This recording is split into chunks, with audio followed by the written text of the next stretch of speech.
Millions of people in Afghanistan are facing starvation in what's fast becoming the worst humanitarian crisis on earth.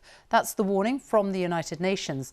The head of the World Food Programme says the country faces being turned into hell on earth following drought and the withdrawal of US and allied troops.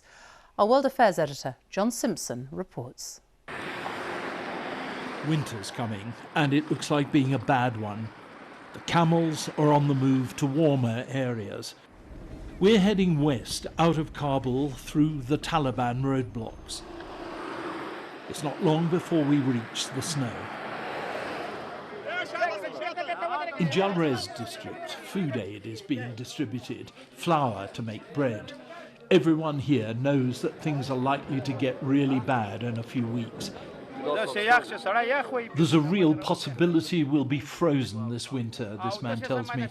These people are so poor they can't afford to buy food or fuel for heating. A humanitarian disaster could bring the Taliban down, so they're cooperating with the international aid agencies even if they don't like them.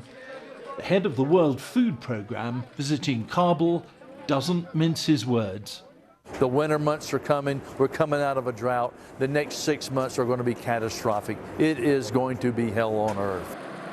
We reach Bamiyan, an agricultural centre which has been hit by drought, like many other parts of Afghanistan. And of course, there was an infamous Taliban crime here. A couple of 100 yards along the cliff from the place where the statues of the Buddhas used to stand, until the Taliban destroyed them, a woman called Fatima lives. She's a widow, raising her 7 friendly, intelligent children on her own. Before the Taliban took over, she got by with occasional food aid and the money she and her eldest boy earned from weeding the fields and herding sheep. But the drought has put an end to all that, and food aid doesn't reach here. Within weeks, they could all be starving. Some women sell their daughters for marriage, I say. Would she? If it was absolutely necessary to keep everyone alive, she answers, but she'd hate it. Listening to all this, it was hard not to think of your own family.